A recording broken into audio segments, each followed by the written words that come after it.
Hello there friends, welcome back to another episode of Generation Tech. My name is Alan and I just watched episode 7 and my quick take is, although I enjoyed the mood and tone in the beginning of the episode, just like how I enjoyed it in episode 3, ultimately the second point of view of the Brendock incident was disappointing for me in its execution. Also, because we already know what's going to happen when you have an unreliable narrator, the conflict itself is known.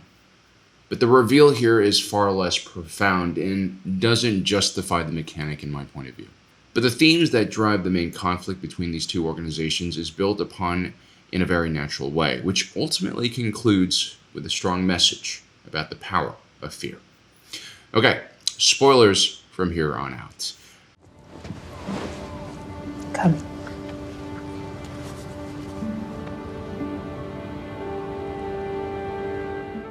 So, episode 7 begins in a very sci-fi way. I'm reminded of films like Annihilation or even the game Starfield, especially the soundtrack here. It reminds me a lot of Starfield.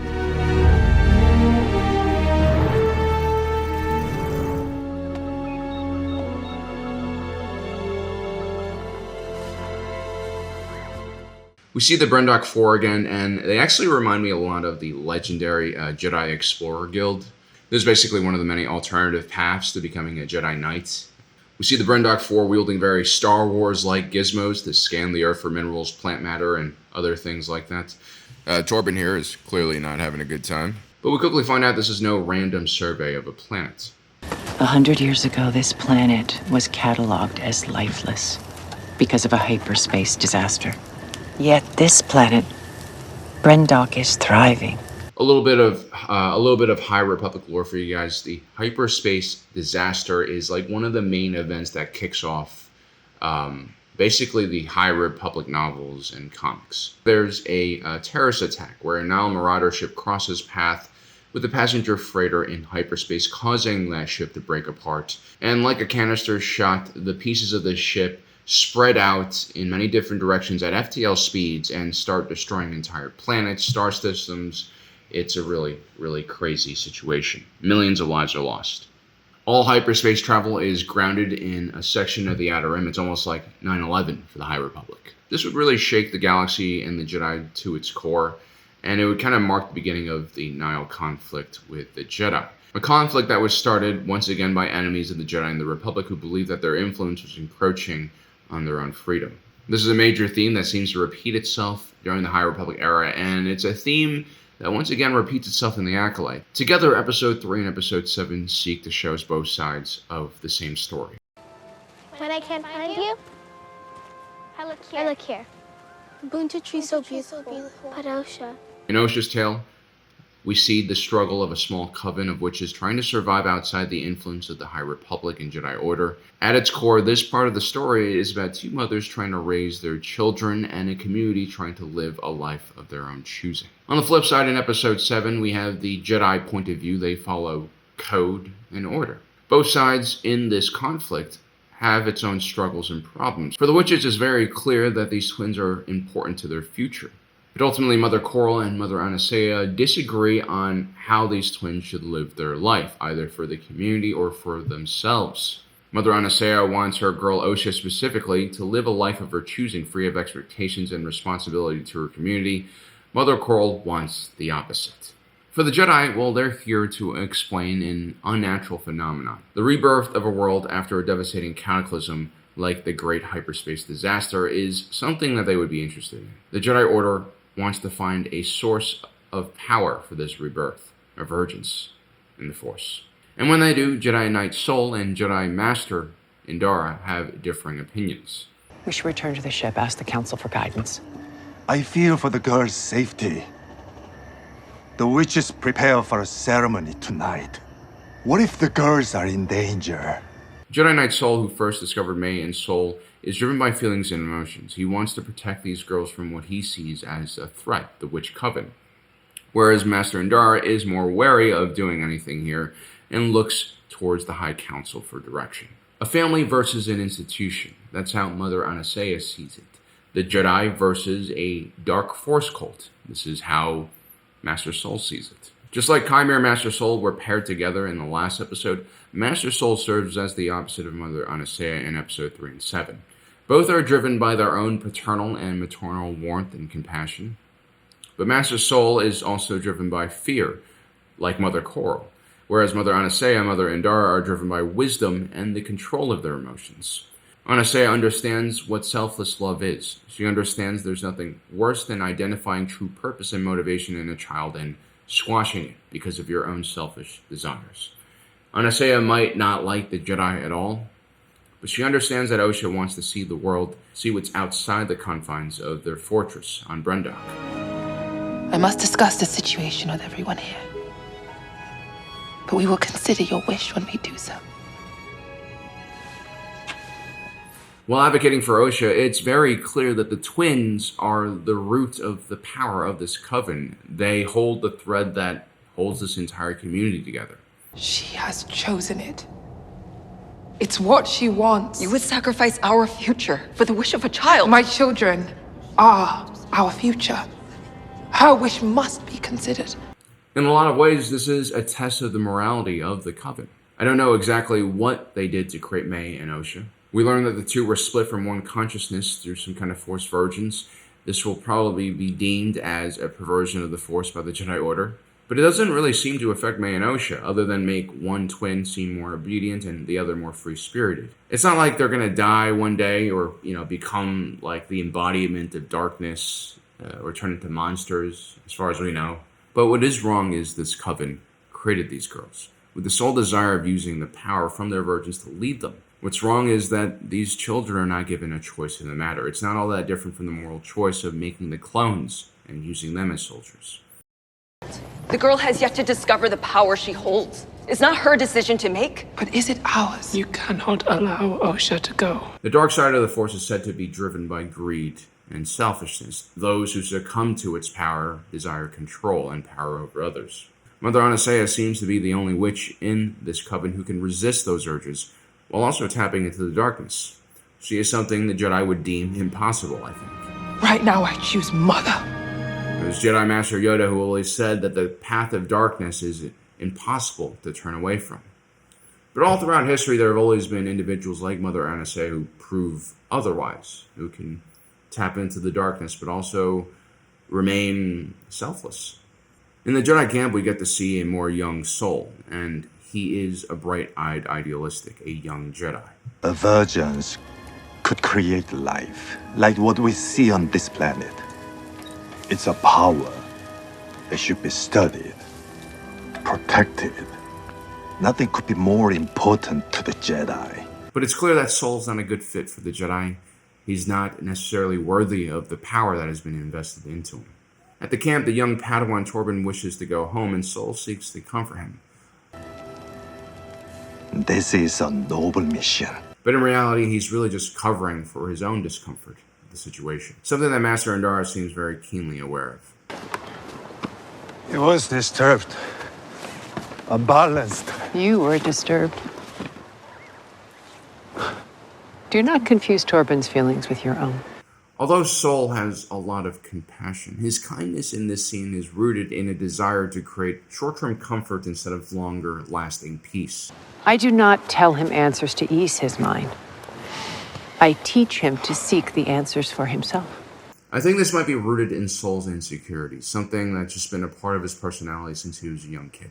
How lucky these younglings are to have such a compassionate teacher. I'm the fortunate one to be taught by them. I remember when you were that small.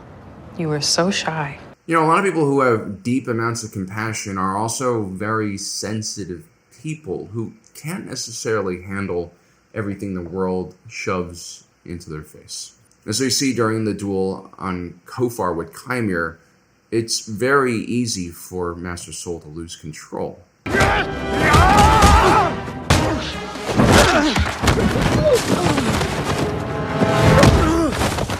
Even though, as he gets older, he seems to have better control than when he was a younger Jedi Knight, where he basically wears his emotions on his sleeves. Do not alter this little girl's destiny because you have formed an emotional attachment to her. That is not what's happening here.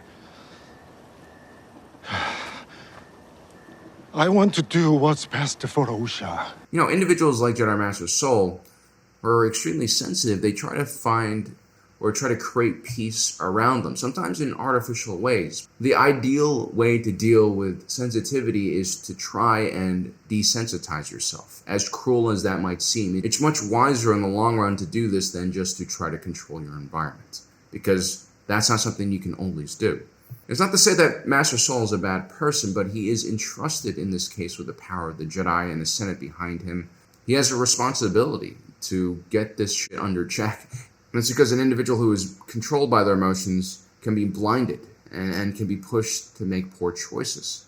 When Soul sees Osha and May for the first time, he grows attached to the children because of his compassion. I don't believe that he desires their power in any way. I think, Master Soul in this way is quite pure, but again, he has an ideology that is driven by his compassion, and that can really get him into trouble.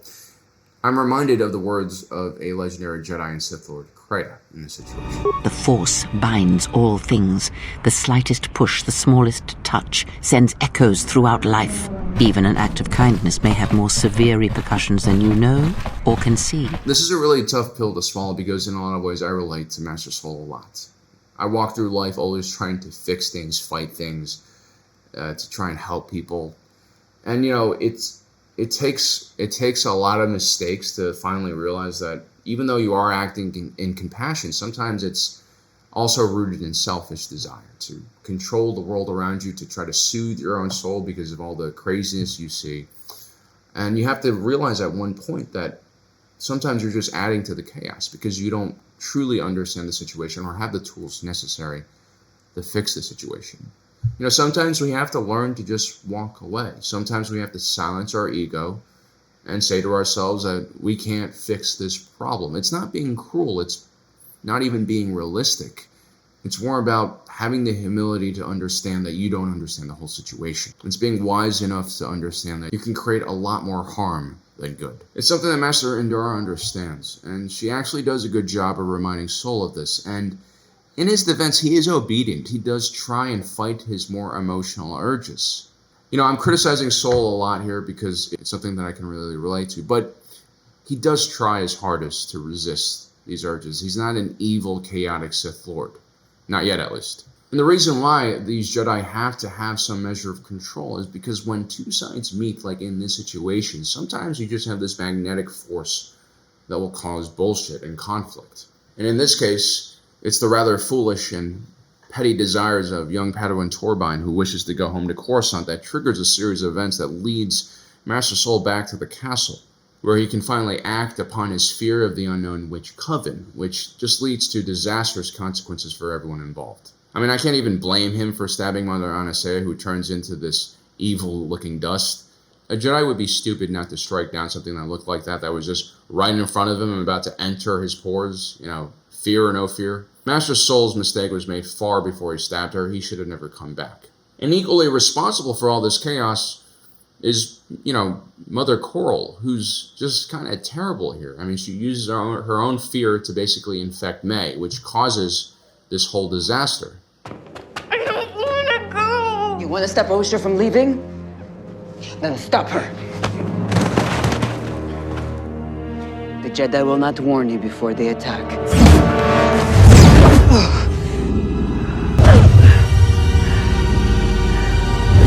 Good girl. Get mad.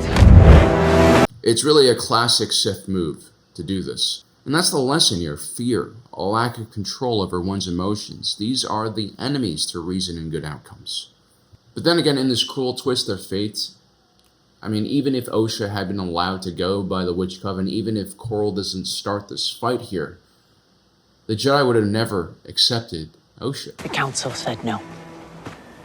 Just like without the death of Qui-Gon Jinn, Anakin would have never been trained. Without the death of the entire Coven, Osha would have never been trained. And ironically, the so-called bad institution makes the right call here. They will not sanction bringing the twins to Coruscant. They say that we have interfered too much already. Now, with one episode left of The Acolyte, I finally kind of understand what the problem with this show is, what its strengths and weaknesses are.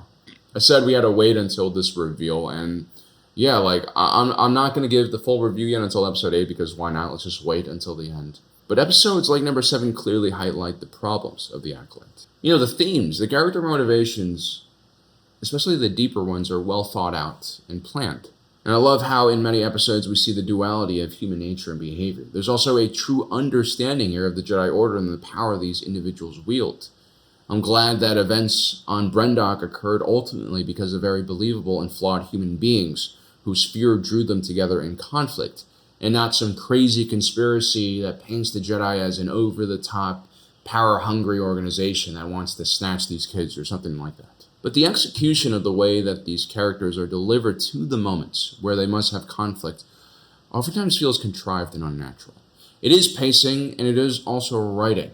It's not necessarily acting as much. The acting, for the most part, is pretty good.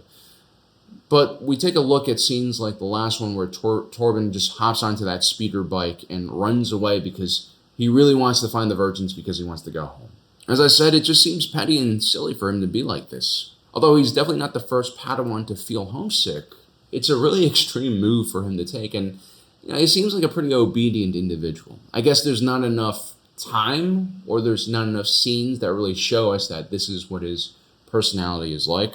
Even though the idea of Torben being homesick is revisited many times throughout the episode, it just still felt for me like it was out of nowhere for him to hop on that speeder and fly away.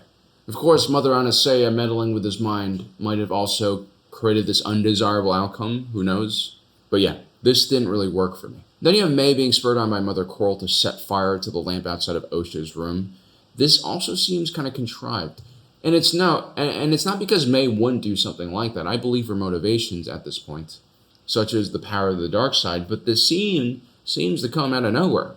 But then I look back at episode 3 and I watch that scene where May and Osha fight and Mother Coral takes her away, connecting to this scene in episode 7. And it's at this point I realize the whole unreliable narrator thing, the structure of the show, which I talked about in my last episode, is just way too confusing. And if you are supposed to do something like this, there needs to be a big payoff for the audience afterwards. There has to be a reason why you use a disjointed narrative. I always talk about how I hated the Christopher Nolan movie Dunkirk, because you don't really need a disjointed narrative for what is a retelling of a historical event. I also watched that in a theater where the speakers were blown out, so I just didn't enjoy my viewing of that movie at all. But yeah, I felt like at that point his use of the disjointed narrative wasn't necessary. And in this case, in The Acolyte, I have to say, I think the unreliable narrator thing was not executed well or just unnecessary. And that is because when you do something like this, when you have a murder mystery, the twist at the end, it has to be unpredictable. And maybe it's because I'm watching these episodes so clearly, I see all the motivations, but this became very predictable for me at the end. And so the reveal was underwhelming, which is why I feel like it's not a necessary use of this mechanism. I still think The Acolyte is a good step forward for Disney. The biggest complaint I've had with them was just the complete lack of planning that was evident in the sequel trilogy. It's objectively irresponsible to start a trilogy without a framework for all 3 movies. The Acolyte does not suffer from this whatsoever. I appreciate that despite being predictable, it's clear that Hedlund put a lot of thought into the main story. But there's a reason why The Acolyte will most likely not surpass shows like The Mandalorian or Andor. And I think it's because Hedlund is still quite early in her own journey as a creator and a director. She hasn't developed a style or even an ego large enough to really take complete control of a reign and become an auteur. And I think you do need to have that kind of distinction, especially in these kind of Disney projects where you have so many different voices kind of working together. And because there's no consistent vibe and feel that makes this show go beyond ordinary, instead what we see are the individual directors' weaknesses and strengths. We talked a lot about Kogonada's visual beauty, but we also mentioned that in After Yang, the story elements themselves feel kind of cliche, and honestly, episode 7, you can see that again. There's strengths and weaknesses of these directors, and they really are highlighted in every episode because the show lacks that central core unity and direction. In both The Mandalorian and Andor, Tony Gilroy and Jon Favreau do not direct the majority of the episodes. They also have other directors stepping in.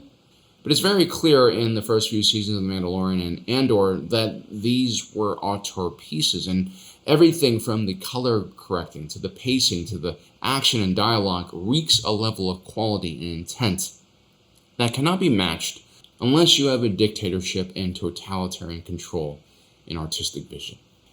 But anyway, guys, like I tell all those people who hate the fact that I enjoy parts of this show, my opinion really shouldn't matter that much in your own enjoyment or hatred of this show. We're here just to discuss ideas and, break down and analyze what we see on screen, like give you guys a little more color because of our understanding of the lore. That is basically the point of these videos. So don't take it too seriously, all right?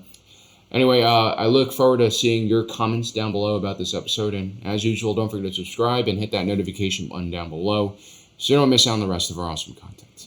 As usual, my name is Alan, reminding you that my allegiance is to the Republic, to democracy. I'll see you next time.